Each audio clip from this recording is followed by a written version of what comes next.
Muito boa noite aos nossos amigos da TV8 e da Connect TV que acompanham sempre o nosso Política em Foco. Mais uma vez nós estamos aqui trazendo uma grande personalidade do mundo da política, da vida pública brasileira. Estamos já conectados aqui para bater um papo com Fernando Haddad. Muito boa noite, Haddad. Seja muito bem-vindo ao Política em Foco. Boa noite, Eudes. É uma satisfação estar no seu programa. Espero que a gente tenha um bom papo aqui sobre o Brasil, sobre São Paulo.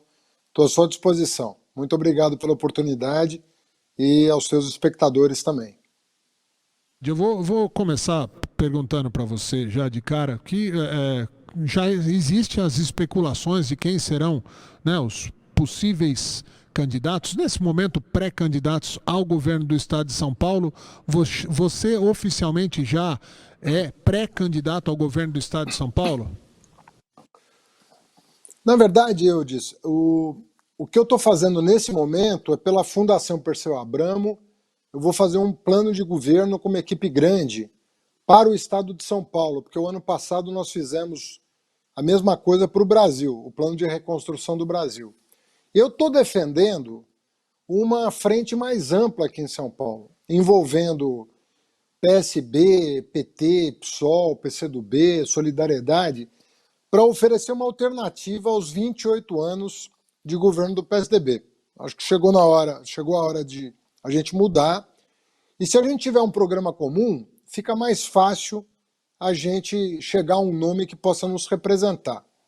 Então eu vou conversar sobre isso com os pré-candidatos que já estão colocados, e eu acho que a gente pode mirar um entendimento para oferecer uma alternativa para o estado de São Paulo, assim como vamos oferecer para o país. Você realmente acredita que é possível que haja uma composição? Porque, a princípio, isso tem sido o problema de todas as últimas eleições estaduais e até do governo federal, de que não se consegue montar uma frente muito ampla. E aí, eventualmente, os radicalismos, eles despontam. Eu vou chamar de radicalismo, que é a forma coloquial como as pessoas estão, né, utilizando dessa maneira. Mas, por exemplo, aqui em São Paulo, nós tivemos um segundo turno para a capital entre Boulos e Bruno Covas, e com certeza, se tivesse tido uma união como essa, talvez o segundo turno fosse outro. Realmente dá para acreditar e dá para construir um caminho de uma frente mais ampla que possa eventualmente tirar do poder o PSDB, que está aí há tantos anos? Olha, eu não acho que a eleição em 2 turnos seja ruim, pelo contrário, eu acho que ela permite justamente que você não tenha um entendimento pleno no primeiro turno. Mas quando você tenta o entendimento no primeiro turno, você pavimenta o entendimento para o segundo, mesmo quando você não consegue atingir o seu objetivo no primeiro. Então, por exemplo, na eleição de 2018, eu fui para o segundo turno. Se eu tivesse recebido o apoio dos candidatos que não foram para o segundo turno, sobretudo o Alckmin e o Ciro, eu certamente podia estar hoje na cadeira de presidente da República. Se o Lula tivesse sido candidato, até pela trajetória dele de décadas e pelo bom governo que fez, talvez ele ganhasse a eleição. Mas no meu caso, que era desconhecido, só tive 20 dias para a campanha, tinha que ter tido um acordo de segundo turno. Agora, aqui em São Paulo, eu acho que se houver uma ampliação, uma candidatura um pouco mais ampla do que tem acontecido, né, a gente coloca um candidato progressista no segundo turno com chances de vitória, na minha opinião. Ao contrário do que aconteceu na capital. Foi um candidato progressista, mas não foi possível vencer, porque alguns partidos que deveriam estar conosco estavam do lado do Bruno. Fazendo essas análises já, e se é que a gente consegue fazer uma análise tão antecipada assim, mas, por exemplo, o Guilherme Boulos também se movimenta, e pelo que se entende, se movimenta para uma pré-candidatura ao governo do Estado, já tem feito críticas mais pontuais às ações do atual governo e tal. Não seria vamos dizer, uma dobrada lógica, natural, e que fortaleceria, mas que nesse momento eu vejo com muita dificuldade que o Boulos abra mão, e é natural que o PT, um partido de história grande no estado de São Paulo, né? Aqui na nossa região, por exemplo, teve uma denominação até que era o Cinturão Vermelho, que quase todas as cidades aqui da Grande São Paulo eram governadas por prefeitos do PT. Quem abre mão nisso? Como é que faz? Qual é o que faz alguém abrir mão? Em que momento isso pode acontecer ou não? Na sua lógica, por exemplo, Boulos e você irão mesmo para a candidatura do governo do estado e se alinharão eventualmente num segundo turno? Eu acho, Eudes, que na verdade, qual é o propósito da sua candidatura e o quanto você agrega a ela, né? Eu acho que se for só PT e PSOL, mesmo que a gente esteja unido, eu vejo que as perspectivas de vitória não são tão grandes quanto se a gente ampliar mais. É um Estado que exige uma frente um pouco mais ampla, na minha opinião. Então, eu sentaria também com o PCdoB e com o PSB, porque eu acho que aí nós estamos falando de um jogo de outra natureza, não apenas para participar da eleição, mas para ganhar e governar.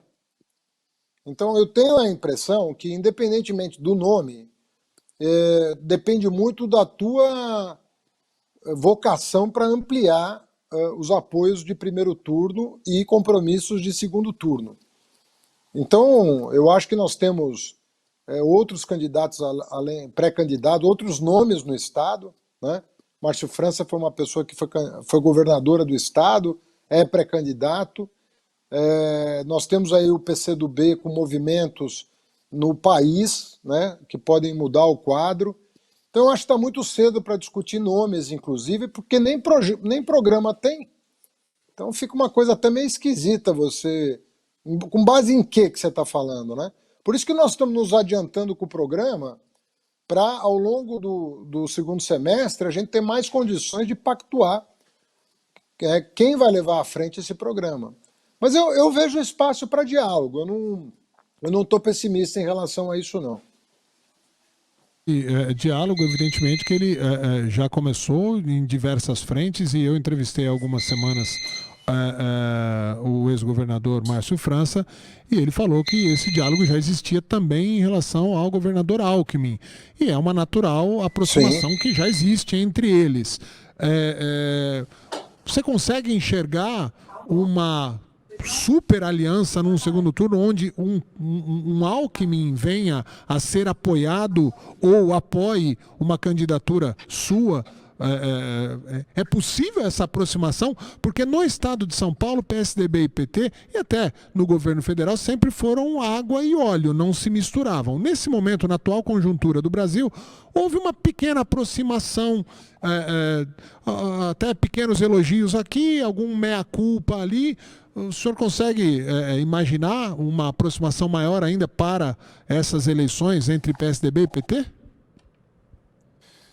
Olha, na época do Covas, isso aconteceu, né? Vamos nos lembrar que o Covas ganhou em 98 com apoio do PT no segundo turno e a Marta ganhou para a Prefeitura de São Paulo com apoio do Covas, que era governador. Então, isso no passado, que não é tão remoto assim, né? Nós estamos falando, né, de 20 anos, isso foi possível em São Paulo. E o presidente era o Fernando Henrique. Então, houve entendimento. Eu penso que o governo Dória ele provocou um deslocamento tão grande do PSDB para a extrema-direita que pode ser que, eu não sei a quantas anda o entendimento entre os dois no próprio PSDB, e não é da minha alçada também comentar, não quero ser indelicado aqui. Mas pelas notícias de jornal, há um estremecimento dentro das hostes tucanas em relação ao destino do Estado de São Paulo. Isso aconteceu já por ocasião da fundação do próprio PSDB. Vamos nos lembrar que o PSDB saiu do MDB, né? Justamente por desacordo com o governo Fleury, que era um governo também extremamente truculento. Então eu acho que tem muita coisa ainda para acontecer, por isso que eu tenho sido muito cauteloso nas minhas afirmações de como vai estar o quadro ano que vem. Acho que tem muita coisa para acontecer, e o melhor que nós podemos fazer agora é conversar e estudar. porque eu acho que falta estudo, sabia?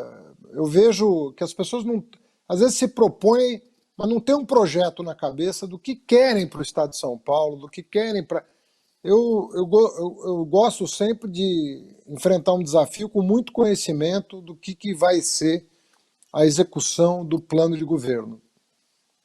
Você acha que, de alguma maneira, a forma como acontece a campanha e a pré-campanha no Brasil, ela prejudica o debate democrático? Ou seja, fica um constrangimento com essas palavras pré-candidatura, não pode pedir voto, tem uma legislação muito dura a respeito de como deve ser conduzido esse período de pré-campanha, mas, por exemplo, eu não vejo a grande mídia investindo em encontros, em debates entre esses pré-candidatos, não para pedir voto, mas para falar de propostas. E aí chega na reta final, a gente acaba vendo só uma degladiação entre os candidatos, gastando muito mais tempo em ofender e denegrir, atrapalhar, acusar os seus adversários do que eventualmente de falar de propostas para o governo do estado, por exemplo, para o estado de São Paulo. Você acha que tem uma lacuna que deveria ser preenchida de um debate mais antecipado, mais amplo e focado em ideias e não em pedido de voto? Olha, eu acho que o fim daqueles programas partidários trouxe um prejuízo enorme para o país. Porque aqueles programas partidários permitiam você, em alguns minutos de TV, e todo partido tinha espaço, fazer uma apresentação programática do que era o partido, de quais são as suas ideias-força, de quais são as suas diretrizes, e acabaram com isso justamente para empobrecer o debate. Porque no empobrecimento do debate, ganha quem tem mais dinheiro, ganha quem tem mais presença na esfera pública, você renova menos, você apresenta menos nomes novos. Eu gostava muito daqueles horários eleitorais, horários partidários, não eleitorais. Aqueles horários que eram destinados aos partidos para que eles se apresentassem para o país, apresentassem suas ideias, sua visão de mundo. Eu sinto falta disso. Agora, não tem mais debate porque a imprensa não quer. Porque, efetivamente, se quiser, você pega nas redes sociais, está todo mundo debatendo, você pega... Ou seja, se a grande imprensa quisesse, teria mais debates, né? E não necessariamente frente a frente, mas você podia fazer sabatinas com figuras públicas que têm o que dizer sobre, né, sua cidade, seu estado e seu país. Então, eu acho que falta mesmo, né? São poucos programas de entrevista na TV brasileira, né? Você vê pouquíssimos programas de entrevista na TV brasileira. Canal aberto, né? Precisa ter mais mesmo. A sociedade brasileira é muito despolitizada na comparação com os países aqui vizinhos, né? Muito mais politizados do que o Brasil. Mas politizado no bom sentido, no sentido de discutir propostas mesmo.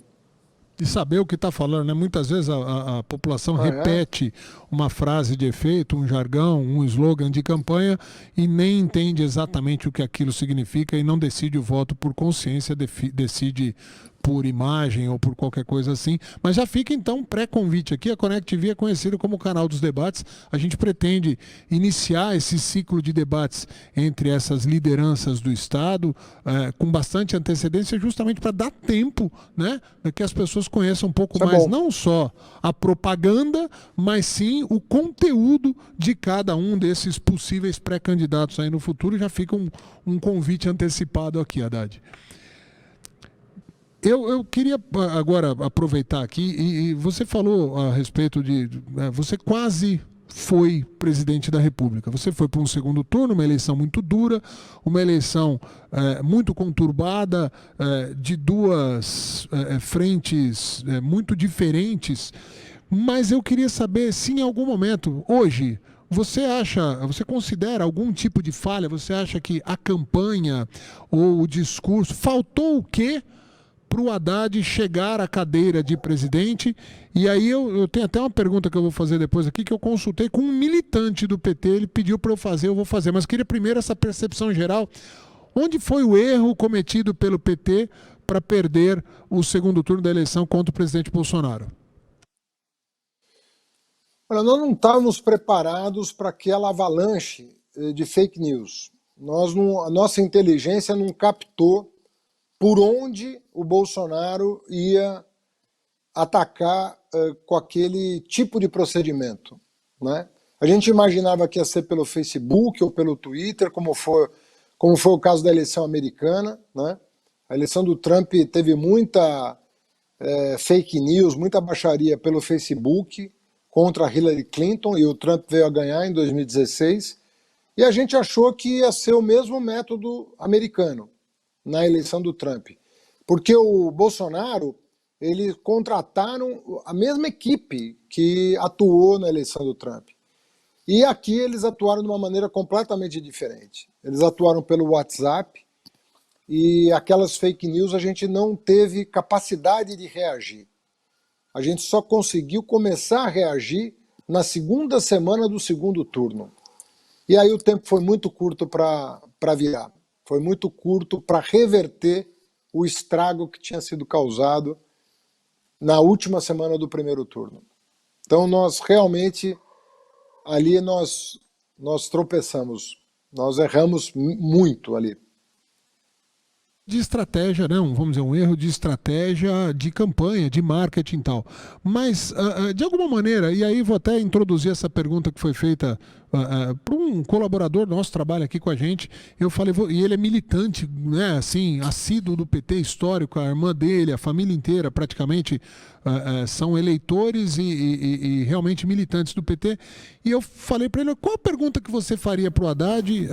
E ele fez a seguinte pergunta: se vocês não consideram que, evidente que nós vamos fazer um recorte no tempo, naquele momento, aquelas visitas permanentes que você fazia ao presidente Lula, que naquele instante estava preso, e que aí surgiu uma avalanche de pessoas que não eram radicais nem de um lado nem de outro, e que compraram a ideia de que eu não vou votar num cara, num presidente que está indo pedir conselho para um outro que está preso. Isso não são palavras minhas, eu estou replicando aqui palavra da militância.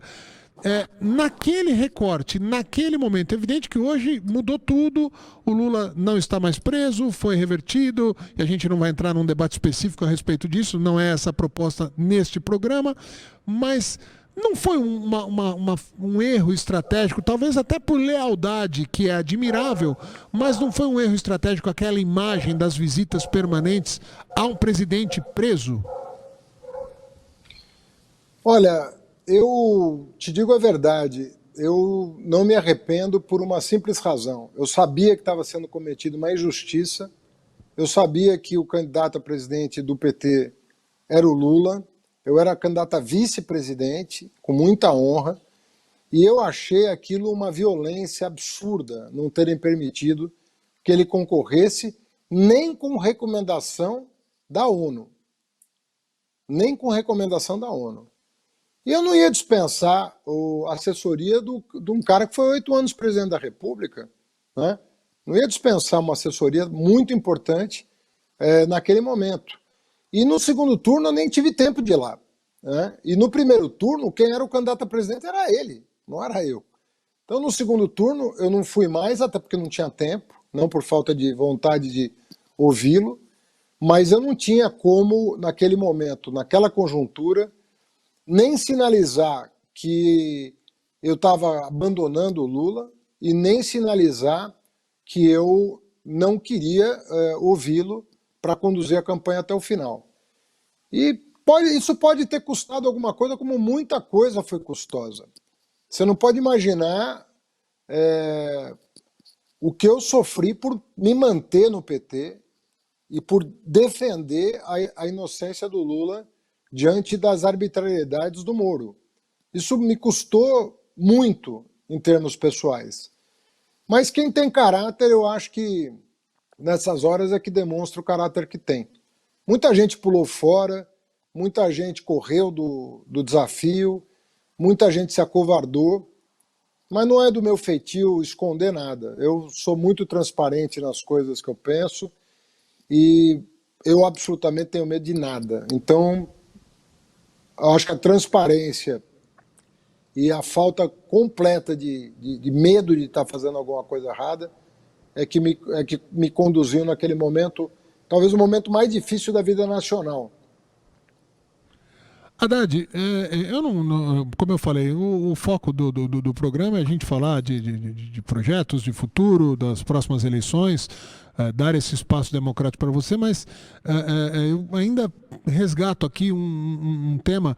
De alguma maneira, eu não vou questionar aqui, eu não vou discutir a minha opinião ou a opinião de uma parte da sociedade que considera que o Lula é culpado, que deveria estar preso.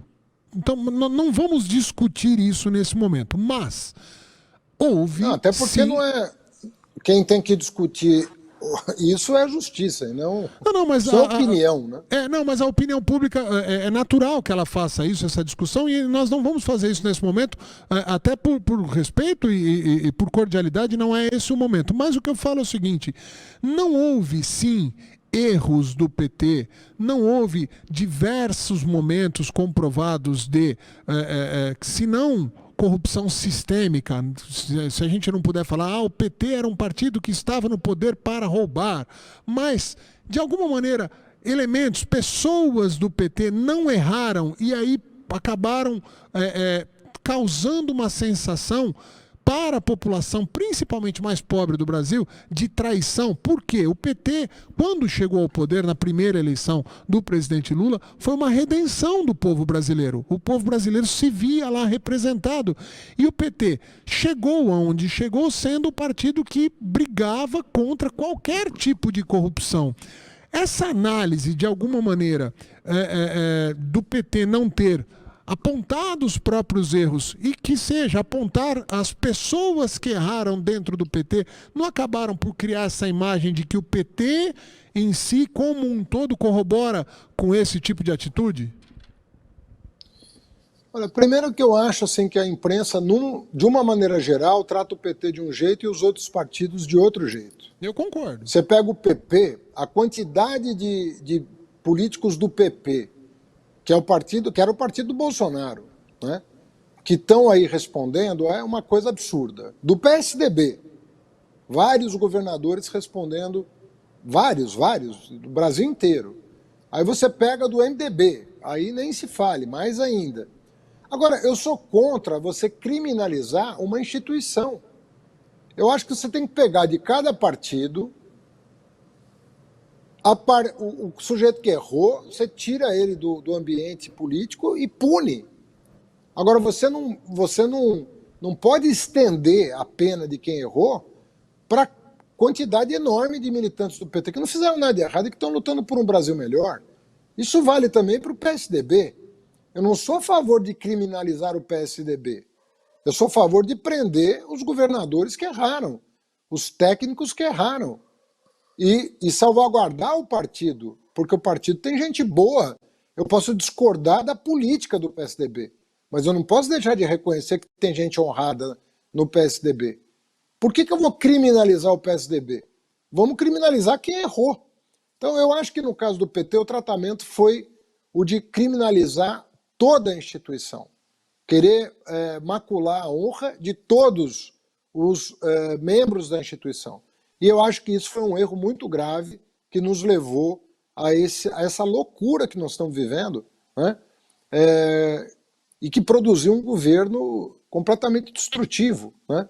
Para a imagem do Brasil no exterior, inclusive.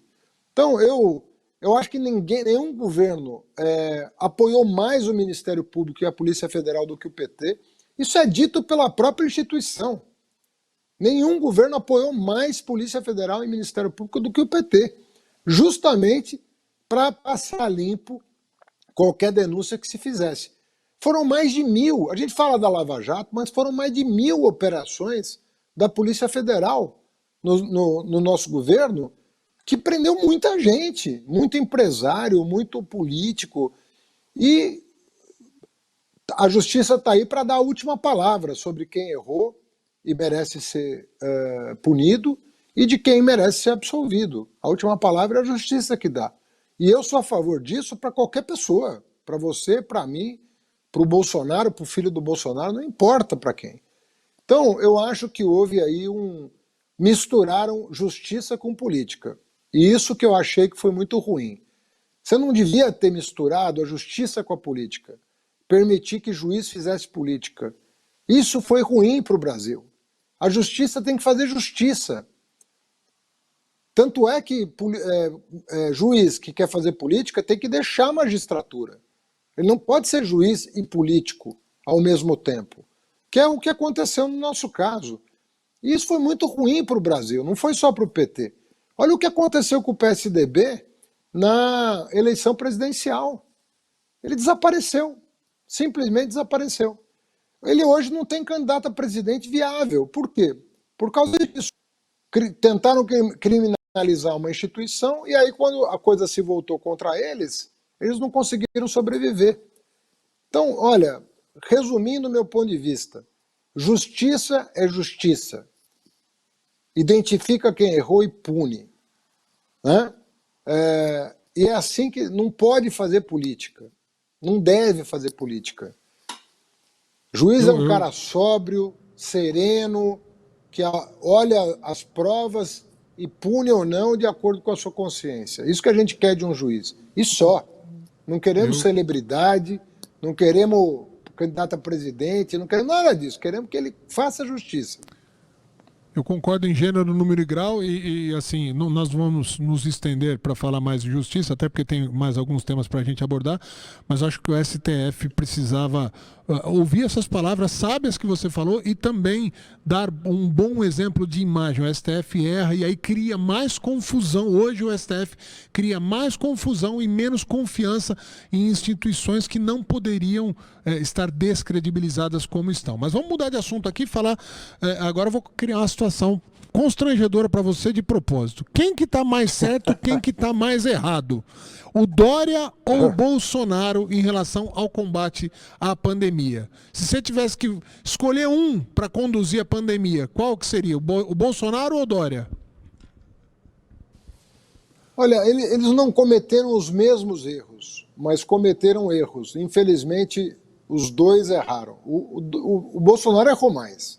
Isso aí não tem nem o que discutir, porque ele errou muito.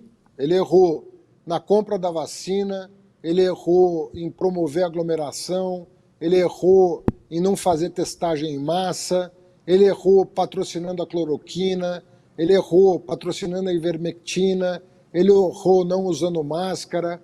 Nossa Senhora, o Bolsonaro errou demais, demais. Acho que ele é campeão mundial de má gestão da pandemia. Agora, o Dória não deveria ter aumentado imposto.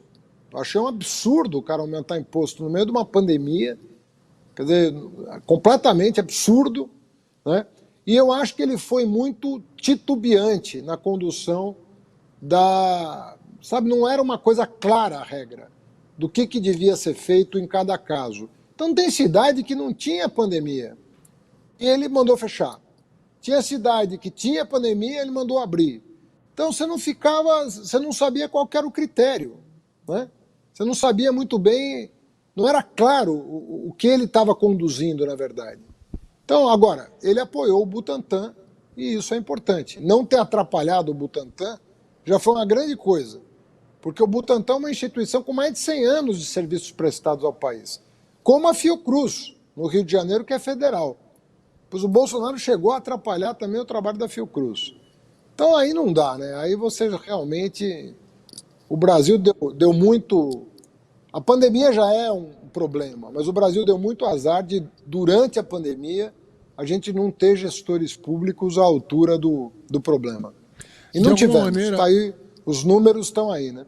De alguma maneira você conseguiria destacar, e aí de maneira imparcial, algum ponto positivo, algum acerto que seja do governo federal, estadual? Porque a gente sabe da dificuldade que o mundo enfrentou por uma doença que ninguém conhecia, que não tinha insumo, que não tinha equipamento, que de alguma maneira a China monopolizava quase Sim. todos os insumos, equipamentos, os estudos a respeito de vacinas, ficava muito difícil. Mas você considera que em algum momento, por exemplo, a Fiocruz e o Butantan, você já citou que são itens Excelentes elogiáveis do instituições. Brasil. Mais alguma coisa você considera? Por exemplo, parece que há uma recuperação rápida da economia nesses primeiros números. Isso é uma coisa que pode ajudar o Brasil a reagir de forma geral? Então, veja bem, o auxílio emergencial, que inclusive o Congresso aprovou ano passado, ele segurou a barra da economia. E a gente entendia que tinha que estender o auxílio, né, no mesmo patamar do ano passado. Tem muita gente desempregada ainda. Mas, enfim, pontualmente tem ações que podem ser apontadas, né? A atuação do Banco Central, por exemplo, em relação à Selic, ela foi correta. Em relação às linhas de crédito, não foi tanto, porque o empresário não conseguiu linha barata de crédito para se manter. Então tem prós e contras, mas o fato é que o balanço é ruim da gestão da pandemia no Brasil. O Brasil é um case de insucesso. Não foi bem feita a condução, nem para a economia, nem para a saúde pública. O estado de São Paulo, eventualmente governado por Fernando Haddad, é evidente, nós estamos falando aqui de uma pré-candidatura que nem é concreta ainda, tem muita coisa para... Mas o que o Fernando Haddad enxerga que o governo do estado de São Paulo pode contribuir para que essa tal da locomotiva brasileira fique mais azeitada, puxe mais a economia, dê mais qualidade de vida? Quais são os pontos que você atuaria para que o governo, que o estado de São Paulo realmente contribua mais ainda para o crescimento do país e para uma recuperação geral da população, principalmente? Olha, eu disse, essa locomotiva está sem tração, ela está desacelerando a olhos vistos. E não é de hoje, isso vem acontecendo já há algum tempo. A quantidade de obras paradas aqui em São Paulo é um absurdo.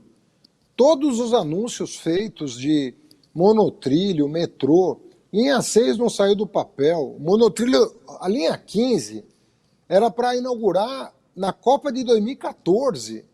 7 anos depois, você tem uma carcaça lá, enfeiando a cidade, e não tem nem trem, não tem material rodante, não tem nada. É uma coisa, foram cortando os investimentos. Só para você ter uma ideia, eu fui o prefeito que mais investiu na cidade de São Paulo nos últimos 30 anos. O investimento da prefeitura na cidade caiu 50% depois que o Dória assumiu. 50%. O Estado, eles não conseguem entregar obras de 20 anos atrás. Não consegue terminar Tamoios, não consegue terminar Rodoanel. É muito... em ano eleitoral se anuncia tudo.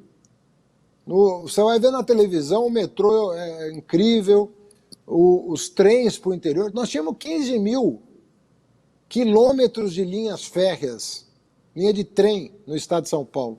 Hoje nós temos 2 mil. Sucateou tudo, toda a malha ferroviária no estado de São Paulo acabou. Olha o preço do transporte no estado de São Paulo. Não é só combustível, é pedágio, é o transporte intermunicipal, caríssimo, um dos mais caros do país. Então você tem uma perda até a agricultura, a grande agricultura, não estou falando da pequena, que sempre foi desprezada aqui no estado de São Paulo, mas a grande não recebe mais apoio técnico do governo do estado. Muitas casas da agricultura fechando.